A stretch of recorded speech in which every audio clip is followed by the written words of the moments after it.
update. How can you stay legally here in the U.S.? Another option is to apply for an asylum, but there are requirements. Let us talk about that today. American Dream for you. This American Dream segment is brought to you by Aquino & Lowe Law Firm, answering your immigration questions. You see her here, what, once a month? Attorney Allison Aquino of Aquino & Lowe Law Firm explaining immigration stuff to us. There is an update. Allison, tell us about this asylum case involving an Indonesian national.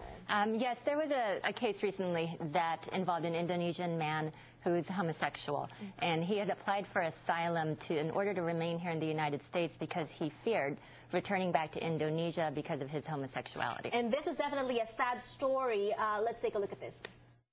And then I got a lot of support from the people that love me, that because I'm working out daily, that they're really support. And until today, maybe they're praying for me that I can see them tomorrow after next week.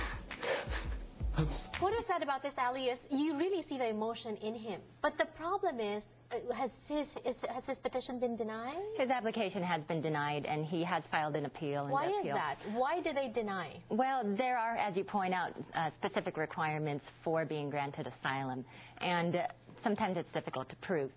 In order to be granted asylum, you need to be able to prove that you have an inability to return to your home country because of a well-founded fear of persecution, either on account of race, nationality, religion, membership in a particular social group, or political opinion. Okay. So in this gentleman's case, as with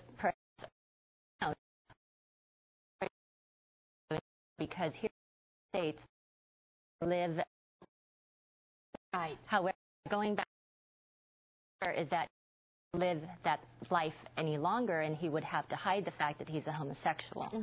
And that may perhaps be the case, you know, back in the Philippines. Back in the Philippines. But hold on a second. Why can't immigration see that as a real threat to his life? Well, the other requirement as far as asylum is concerned is that you do need to prove that fear. The fear has to amount to what's classified as persecution. And persecution, a lot of people have the misconception that persecution only involves physical harm to the individual. Persecution does not necessarily have to involve physical harm. It can involve other types of harm, such as the deprivation of freedom of liberty. So this gentleman's claim, as with perhaps others who are homosexual, is that they were the freedom in order live an openly.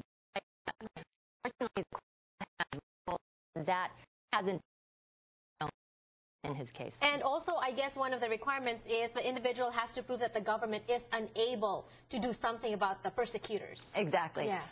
And so that is one of the difficulties as well, especially in the Philippines.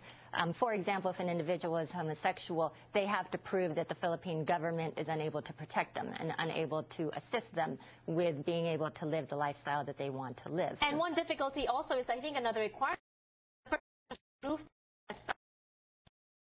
Well, no. Actually, if you can show that you have suffered past persecution, then there's a presumption that you will find that same type of persecution should you be returned. Okay.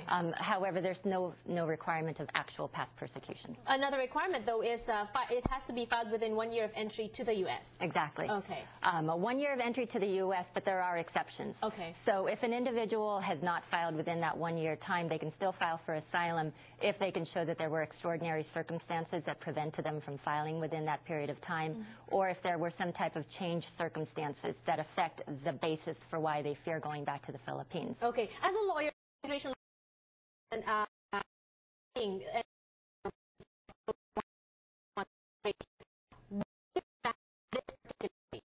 well, on this particular comment, because I don't know entirely what the specific facts are. Generally speaking, however, especially in light of the fact that immigration has increased the number of individuals being placed in removal proceedings, a lot of individuals don't realize that asylum is still available to them as a form of relief against removal. And so the definition of what constitutes asylum is extremely broad. Exactly. So say, for example, let's say I was living in the Philippines and my husband is beating me up and I move here to run away from my husband. Can that be considered quite possibly it can be considered. Okay. Or let's say, for example, you're an individual whose family is very politically involved. Okay. And there are often family conflicts. And you might fear going back to the Philippines because of that, because you're a part of that family who is politically involved. Okay. And so it is worthwhile to at least explore. Right. If there is any reason why you would fear going back to your native country, it's definitely worthwhile to talk about those reasons and see if it might amount to some type of asylum claim. And for members of the LGBT community out there, maybe living in the Philippines, for Filipino homosexuals who might want to do this, to apply for asylum, does it matter what state you're in? So some people are saying maybe if he applied for asylum, maybe in San Francisco, would it have been granted? Would it have been better for you? No, not necessarily, because immigration law is national law, and so it does apply throughout the United States. Right, okay. Well, thank you so much for explaining this to us. Certainly very helpful. That's a number to call on the screen if you want to get free office consultation. But you also do email and phone consultation, yes, right? For a minimal fee. For a nominal fee. Yes, thank you so much, and we'll hear from you in a month. And 2 weeks with my partner. All right. Thank you so much and more power to you. Thank you, Janelle. Magbabalik po ang Kababayan LA Health News when we return. Don't go away.